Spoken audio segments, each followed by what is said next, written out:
ikhona indawo emthimbeni omkhulu ebukhosini bukaNkulunkulu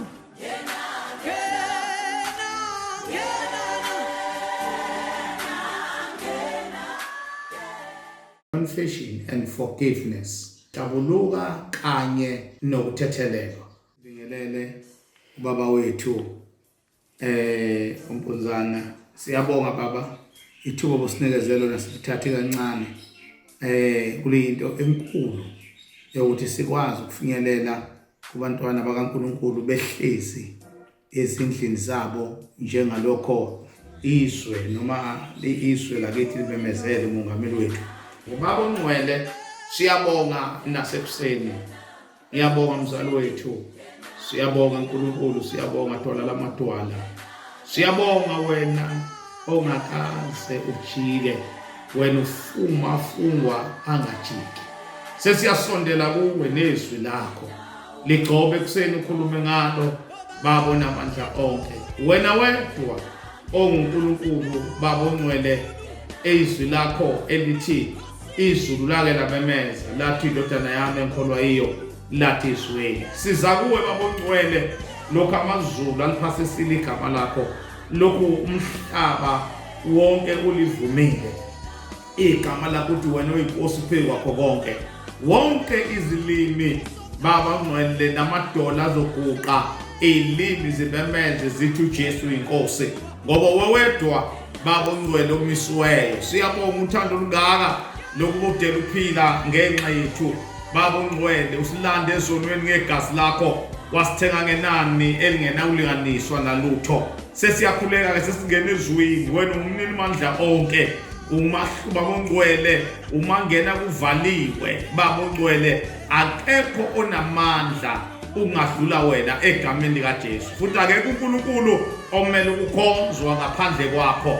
Wewedwa onguwe, wewedwa baba ongcwele ungunguye. Othi uMoses mabe kubuza ukuthi ubani, uyothi unguye ungithumile. Siyabonga ukuthi uphakathi kwabantu bakho ukhona baba ongcwele, siyakuzwa. Thatha ke indawo yakho namanje ugcobe ke izwi lakho sesilalele, ukhulume ngalo njengethuluzi sengisesandleni sakho manje naphakathe. Amen. Asingeneni ke kulesi sifundo engisishoyo bazalwane sanamhlanje. Izwi ke esizongena ngalo incwadi yamaHubo. Kungelokuqala noma khona amanye azofundwa abaHubo 32 verse 5. Lithi ke ngasivuma isono sami kuwe, angisifihlanga isiphambeko sami. Ngathi ngiza kuzivuma izono zami kuJehova, wena uthethelele icala lesono sami. Nanto into emnandi, confession and forgiveness.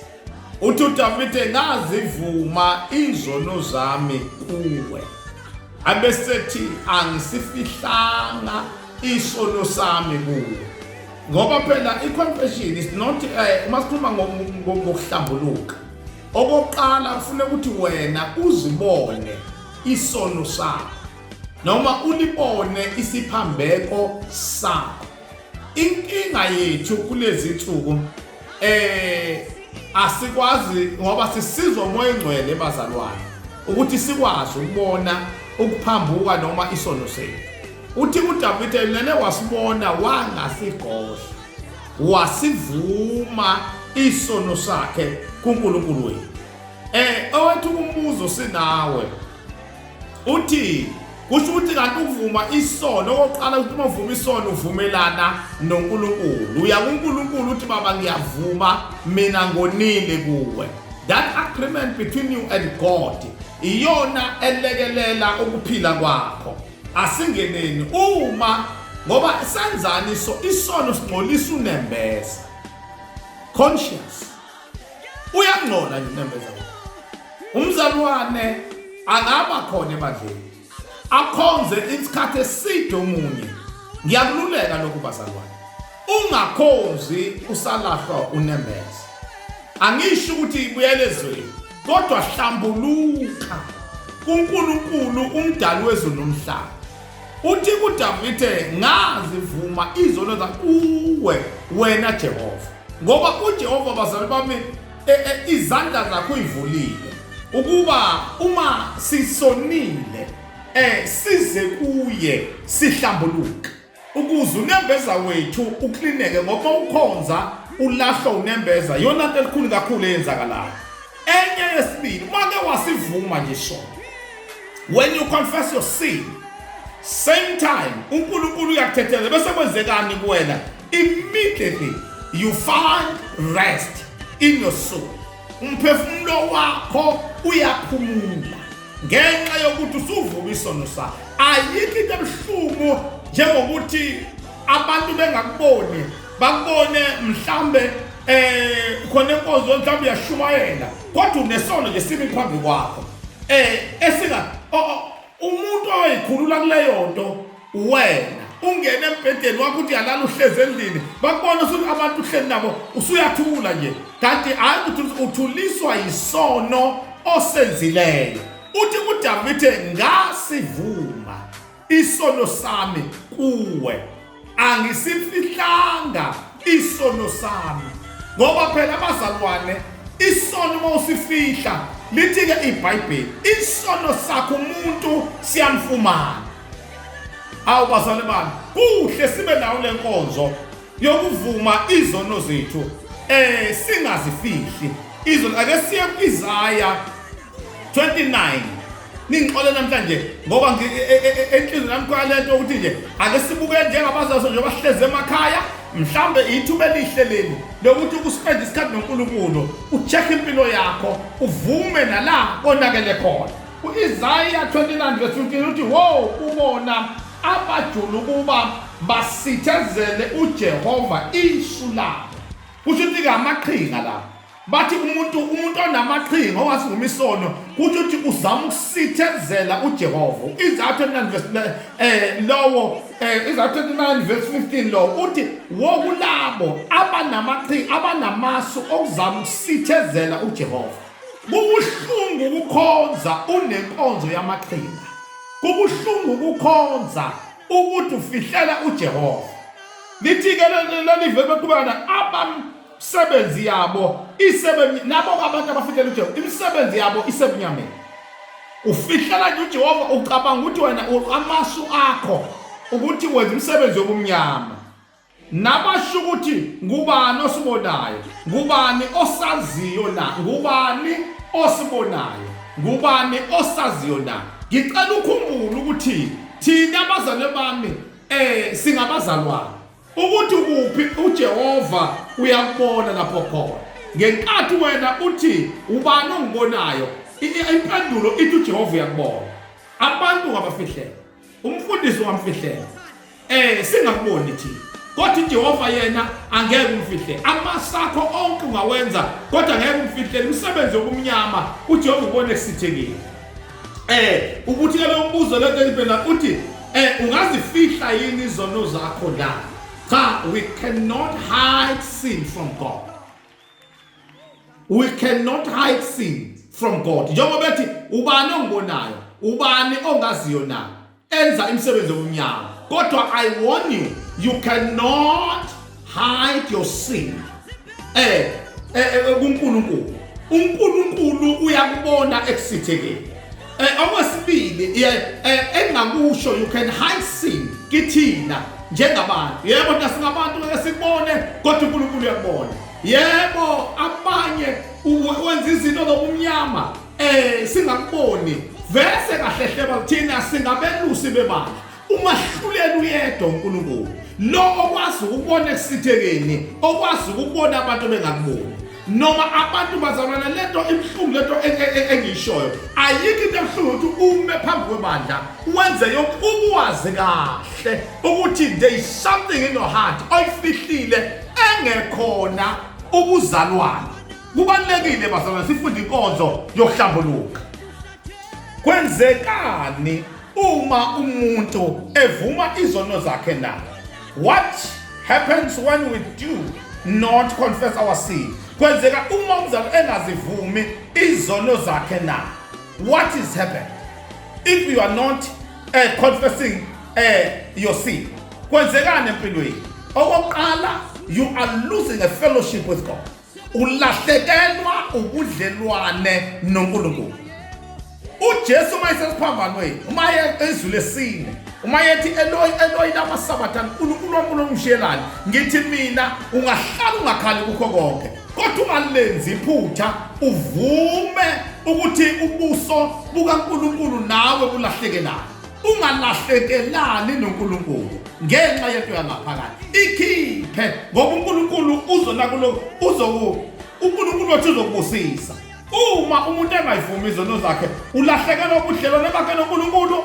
Uma umuntu engayivumi izono zakhe phakathi kwakhe, ngithi mina isono can build a great barrier between God and you. If you are not confessing your sin, leso sono sakha i-barrier between you and God. Uthi umzalwane, kodwa abazalwane bakubona abantu bethu iBhayibheli, bakubona abantu uhlezi ube ungikhumbuza indoda uAbsalomu eyayisilandiwe ezweni lapho eyayiqashe khona, kade yenza isono, uyiswa ayilana.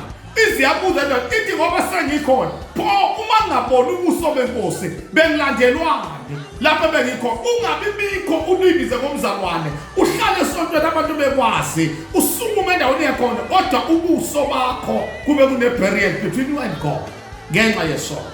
Dangababa ukuthi angikuqingisise namhlanje ukuthi ake ukhonze uNkulunkulu, nami ngiyathandaza noma ngishumayela ukuthi baba imihla ngemihla angifuni ube ne-barrier line between me and God, ube nento engehlukanisa noNkulunkulu. Ngoba ungahlambuluki, isono sakha lolu donga between you and God. Kodwa make wahlambuluka uNkulunkulu wethu, bazalwane, abanye bayiqala izono ngosayizi. Cha, isono sinasayizi. Isono obulela umuntu, ophingile, otshontshayo, that is the sin. Kusho ukuthi uma kuyisono ungacabanga ukuthi khona esincane nesikhulu okwethu ukuthi confess your sin ukuze ukwazi ukuphila impilo enentokozo phambi kaNkulunkulu. Yizwi kaNkulunkulu esenhlizweni yami ukuthi ngikhuluma ngalokho. Uma ke wasiconfessa isono, what is happening in your life when you confess your own sin? uNkulunkulu wenzani empilweni yakho? Uma ke wasivuma isono sakho, you restore the presence of God in your life. Ubuyise uNkulunkulu, uyambuyisela endaweni yakho. Mina ukuthi akukhumbuza usavutha, futhi akukhumbuza ndokumukela uJesu. Wawuhluleka wawuzila ukudla angashiwongo, wawuthandaza engashongo. Uma umuntu bathi ufisa ubona ebandla ligijima lothandaza ndawo, wawumoya wokuthandaza ogcwele kuwena. Umama ongusenge sonto edlule khuluma le ndaba, kuthi angithi enhlizweni yami umoya lo wozinto, i-restoration yokubuya kwezinto ezikaNkulunkulu ilele ngokuthi uvume, and God will forgive you kuyo yonke inhlobo yesono oyenzile. uNkulunkulu wethu bese yakuthethelela, bese ubuyiselwa ile yanto yobudlelwano noNkulunkulu. Ngikhuluma ngento engiyaziyo bazalwane, kumnandi uthi yakhonza uNkulunkulu engabuyo.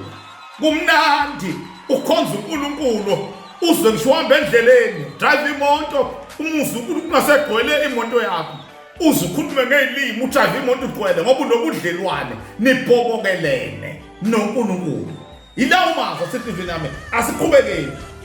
Enye into engicela ukuthi ngiqale ngayo, uma uthatha iglasi yamanzi le yasekhaya, uvese lemhlobo, faka amanzi abe wafu, wenze angcole kancane, hamba wafaka inhlabathi engcolile, bese uthatha amanzi abe maningi, ugcwalisele iglasi phezu kwala manzi angcolile. Amanzi ayashintsha onke angcole. Injalo ke into efihle ngaphakathi, ivese ingcolise wena wonke. Kufanele sikuqaphele lokho ukuthi ungabe bikho amanzi angcolisayo akachithe lama noma hlambuluka ngekati wenze njalo ke usuku hlambuluka. Mina futhi i-confession and forgiveness ngiyifanisa uma ngisuke ngiyiqala ngingedwa nje njengokuphila. ukuphila siyaphefumula siphinde siwudonsa umoya okusho ukuthini lokho ukuphefumula udonsa umoya ukudonsa umoya ukhipha umoya ngikubiza ngokuthi when we breathe out ngikubiza ngeconfession i-carbon dioxide sesikhipha ngenkathi uthi breathe in ngikubiza ngeforgiveness ngoba kusuka sekuza izinto ezihlukileyo breathe in and breathe out impilo yomzalwane njalo umzalwane ke sizihlambulula imihla ngemihla njengoba usuphefumula daily uphefumula umoya ungena breathe in and breathe out even impilo yobuzalwane eminyakeni esengihambile ingathi ibiza leyo ukuthi breathe in ngeke indlela uhlala ucela uxolo uNkulunkulu uconfessa uNkulunkulu is going to forgive you day by day uNkulunkulu wethu njalo bazalwane bami uNkulunkulu ilokho ke okusetshenziswa nami bezoqonqunye okumnandi uma ke wasivuma isono ngicela ke wenzele ngoba into yesithathe la once you confess your sin you need to repent uphenduke uma wavuma isono sakho uNkulunkulu uyakuthethela bese nawe ke emzalwane uyaphenduka musa uqhubeka wenza into efanayo ufika uvuma isono le uyaqhubeka futhi uvuma isono the same sin futhi uyaqhubeka naso uma wavuma isono phenduka kuyini uphenduka what is repentance? Repentance is to change the direction kabe kanti wamubhekele athi wamwenza le yanto kodwa because now suphendukile you are repent you repent from your sin it means that you turn from your sin awusaqhubeki nokwenza lento obungaduyenza kubalulekile bazalwane basiqonde lokho siphenduke ushiye indlela leyo endaba umfana ke sengivala ngaye same kaLuke 15 lithi iBhayibheli sekusile wathi Yosua ngebaba he changed the way abekade hlezi khona wasuka wabuyela kuyise nansi into efunakalayo when you repent you must turn away noma you must turn away from that pathway uqala indlela wabuyela kuyise maye qhamuka kuyise lithi iBhayibheli uthi baba ngiyofike ngithi kuwe ngiyofika ngithi ubaba mina ungenza isisebenzi ungamsangenza indodana yakho ngoba ngonile one phambi kwakho naphambi kwezulu ukusho ukuthi i-repentance ilethwa ukuthi uqale wazibona you confess your sin uzibonile ukuthi wonile wafuna ukuthi uNkulunkulu akuthethelele uNkulunkulu wakuthethelele bese ubuyela kuyena uma isaqhamuka umfana uyise wagijima wamhaka kwakusho ukuthini ukuhlukana kayise nomfana kwakusho ukuthi umfana he disconnected his life kubaba wakhe nawe when uSathane embambile you disconnected your life from God ngenkathi umfana ebuya he connect his life to his father njengoba nawe uzobuyela kuNkulunkulu uzobe uconnect impilo yakho kuNkulunkulu ngaleso sikhathi ke leyo connecting eniyenzayo kumnandi bazalwane lithi iBhayibheli uyise ayinayike ngithandayo uyise sayibona indodana iqhamuka akabuza ukuthi imali engakunika noma ifa engakunika lashona lalela abantu sebekuhleka sebekubona intengelo kodwa make wabuya kuNkulunkulu uNkulunkulu never ask you any question uNkulunkulu lithi iBhayibheli uNkulunkulu lithi iBhayibheli izulu lishaya ihlobo uma ke labona isoni esisodwa sibuya kuNkulunkulu yikho ngithandaza enhlizweni yami ukuthi nawe wena kade wadedela ngenxa yezinto nawe wena ongaphakathi obusukhonza kodwa sekune burial line between you and God please break down that burial line ubuyele kuNkulunkulu umkhonza ukahle wena kade sewahlehla buyela kuNkulunkulu manje lezi zinto ezishoyo zisho ukuthi ohlakaniphile akathathe manje isinqumo esinje njengomfana ethi ngeke ngihlele ingulube ngeke ngiqhubeke ngihlale nazo sengibuyela kubaba ngifike ngithi baba konini uyise wamthatha wamgona esambona wamanga uthi ukuthini umanga la kusho uyise wamkhombisa uthando saze samkhonza uNkulunkulu omangalisayo saze samkhonza uNkulunkulu onothanda ubaba ngiyabonga ukuthi ngikhonza uNkulunkulu ohlukile kumngoma ezulu mhlawumbe umngoma ezulu engakubuza kodwa uNkulunkulu akambuza ngawamkhona secondly wathi ayisebenza thani ingubo enhle iyangithusa le ndaba uthi ngathi umfana wambile kodwa ingubo yakhe isele ngokuyise nokungalahleka akayilahli izinto zakhe awu ulalela unezinto ezilungiselwe ubaba uNkulunkulu zihlela abantu sebeyahleka usudla nezingulube usulahlekile kodwa ekhaya izinto zakho zisekhona buyela-ke namanje ngenkathi ubuyela lithi iBhayibheli wathatha ingubo ngisho icathula kukho wakuswela kwaphuma izinto zengulube abeseyigqokile seyinuka wayigumula izinto eseyinuka ingulube wagqoka izinto zasekhaya noma bengakuhleka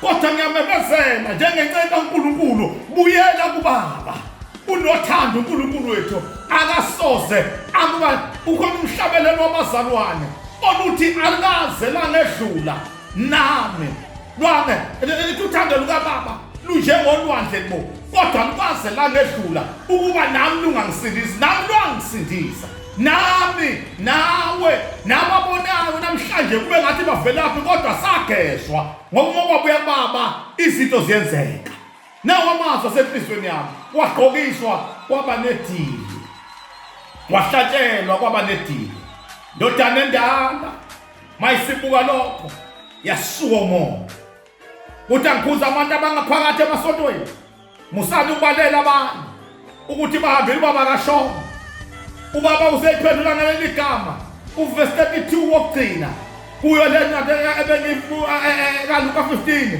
uthi indodana yami ibifile utshela indodana ehleli ngaphakathi ibifile ngenye indlela isono siyambulala umuntu isono siyabulala kodwa uyise ujabulela ukuthi uvukile esonweni ngenye indlela uyaphila manje uthi bilahlekile ngoba isono siyamlahla ubuso bakho uNkulunkulu intokozo ilahleke usethi kodwa manje sitholakele nawe ungaba yilowo musa ongaka wokuthi bengakubalela nina engaphakathi musana ubabalela asebezobuya beze masivula inkonzo bamukelele benjengoba benjalo ngoba bazofuna uNkulunkulu otethelele uNkulunkulu onengubo zabo uNkulunkulu obaphilisayo yiwo lawo mazwi asenhlizweni yami ake ngithandaze sibonga uNkulunkulu wethu wena usithi inkosi uJesu ukuthi akumemezele buyele ekhaya wena usulahlekile usudla nezingulube uyathandwa ekhaya bathi abazalwane buya mntwana buya wobuyele ekhaya izolulo linokufa buyele ekhaya linokuphila babonqele siyathandaza